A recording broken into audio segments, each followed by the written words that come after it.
gas on this then. My name's Glenn Douglas. I work for the Swedish National Angling Association, Sportfiskarna. I'm just going to hop in front of Martin. He's coming after me. Why I'm taking now is because some of the things I'm going to talk about are a little bit connected with what I've just heard from Norway and a little bit earlier as well.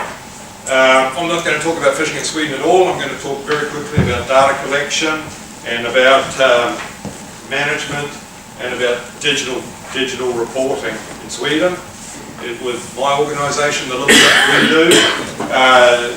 As you know, in Sweden, of course, the 5 lakes and the coast of Sweden is free fishing. All the rest of it, though, you need a fishing licence for the rest of the inland areas. And most of it's, of course, small areas owned by villages. Previously, once upon a time, 8 years ago, you had to go out, you had to buy a licence, a paper licence, somewhere out in the bush. Our organisation decided we had to steer this up, so 8 years ago we started with Fiskekort.se, which is a licence online, of course, where all these small villages could come in, cost them nothing, but we take a part of the sales of the fishing licence. There's basically 2 companies in Sweden that sell fishing licences online. A third one is coming in now. And we represent a hell of a lot of fishing areas, a couple of hundred fishing areas, all right? So we've got Fiskekort.se and eFiske, the two companies in Sweden. And it's been a lot easier. A lot of fishing areas now talking about getting rid of their paper licenses altogether. Turn the music off, would you?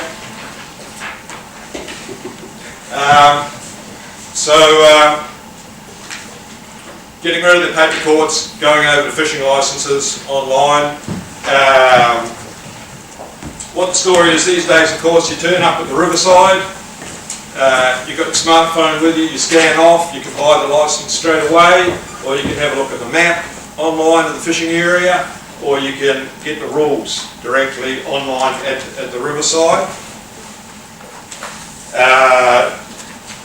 And also what's new now is you also get, at the same time, a link to report your catch in one of our salmon rivers. So basically what the situation is, all of the salmon rivers in Sweden, especially the 12 wild salmon rivers, you have to buy a licence. You have to go and get your licence. Here we go. So we made a system where it makes it easier to buy permits. You should be able to buy a permit, a fishing licence, within 1 minute. And it's delivered within seconds, works. It gives you, the manager, direct contact with the fisherman, and also the fishing permit also has, you should be able to report your catch within 1 minute via this direct link. Okay?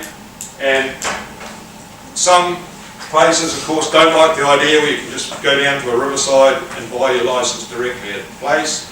You can still have the system where you go into a shop or a gas station or wherever and buy your licence from them.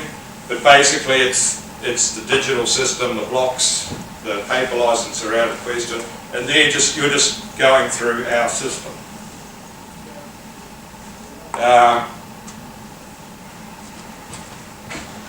2013 we started on the Vindel River, which is one of the major salmon rivers in Sweden now. It started off with a population of about, average sporting runs of about 500 salmon. Last year they had 15,000 salmon in the Vindel River, so it's one of these success stories with the Baltic salmon.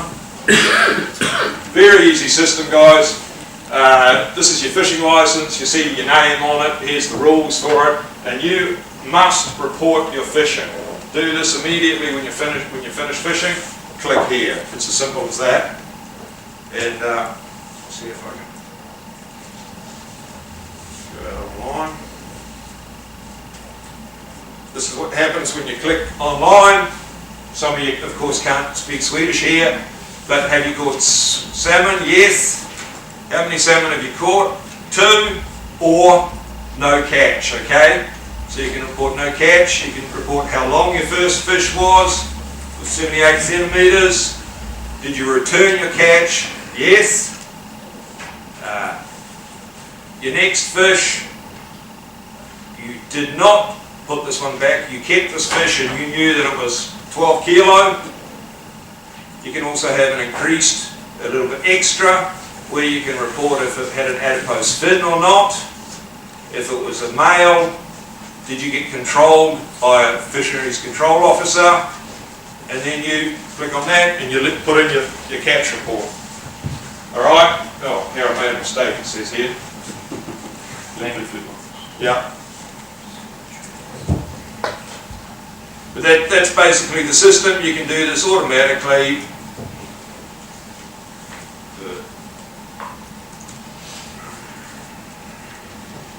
What happens if they don't do that? You can either lock them out so that they can't buy another fishing license. We haven't done that though. With this system we decided we're just going to go with a carrot, not with a stick. And as I can say, we've explained all that to you.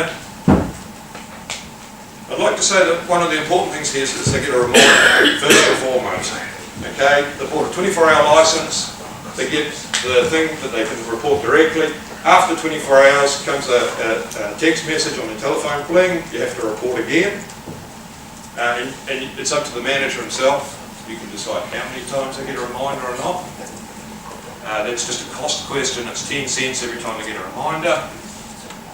What happened is we have a very high rate of catch reporting. We have up to 95% reporting, over 95% we had in the Vindel River, without having to close them out of the system. But that possibility, this, as we said, we've only done this in one salmon river. Every group of salmon rivers that we talk to, the managers, it's all a hallelujah moment. They're all saying, excellent, this is exactly what we need. I think in some of these rivers, they're not going to get as high a catch reporting rate. So we're going to have to lock people out of the system. We're going to have to use a stick to make sure that they start reporting the catch, and then they can buy new licenses. Okay? So what we've done is we've just created very quickly a digital catch reporting system. It gives you a real-time connection with the managers of the fisheries systems. I can give you a good example. We're sitting in a meeting, talking with some guys saying, look, we've got Finnish people turning up in our river. They're fishing on spawning salmon when the salmon season is closed.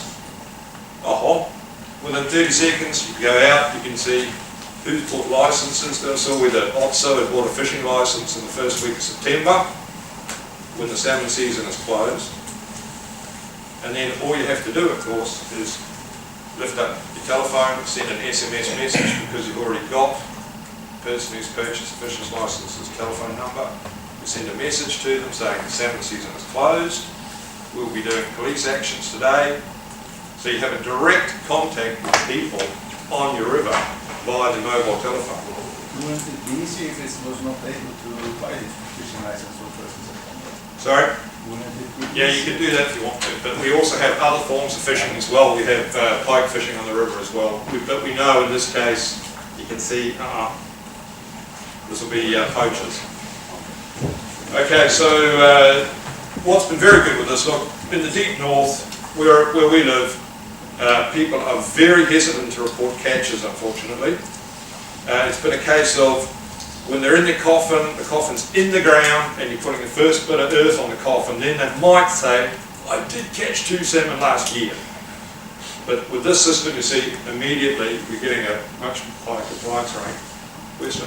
How do you deal with lack of signal? Sorry? How do you deal with lack of signal?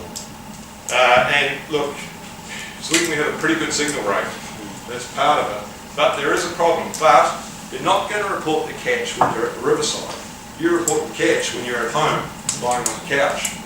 How about buying a license? They normally buy it before they, as soon as you get down the hill, you might be out of signal, but most places you've got a signal. Better than north of that. Yeah. Sorry, question? What about the tourists from foreign countries which are coming to Sweden and have to use the system, they don't want to connect to the internet as long as the fees are so expensive? Or do you have fallback? Yeah, then they'll have to go to a normal place and buy a license, quite frankly. But I'd like to say most of the people in the north, visitors for us are Finnish, and they're buying licenses already in Finland before they even come to Sweden. So it's quite good for foreign guests, actually. So, yeah, sorry. No, just to comment on the stick and the carrot stuff. I mean, it was mentioned before. I think that if you in some places they have in Denmark, I know that when you purchase, when you buy a fishing license on the online, right, you buy like, you give 100 krona or 100 euro extra. But as soon as you fill in your report, that's returned to your bank account. Yeah. We have Something that, you don't have to, you don't notice, but yeah. if you don't report, then you file. It becomes a little bit, I'm not the guy to explain this, but it becomes a little bit more difficult when you have a PAN system like that. This is the cheapest way of doing it Right. digitally, to put it that way. Yeah, but I'm just. And one more thing, look, we also had a very, very much more developed system than this in the Vannon area. And what we found was that it became too complex, the sport fishermen weren't interested in it. This has to go really quickly for them to answer. That's why we have such a high compliance rate. So many So how quick it went for me. Okay, you limit the amount of information, getting out of it, but we're getting information in an area that we never did before. And this is going to be pretty big experience. If you buy a paper license, do you have a mandatory reporting requirement? Yeah, Okay, so in Sweden, you just have to report as part of the license? you don't have to in Sweden, but in this river, we Oh, no. make it so. Yeah.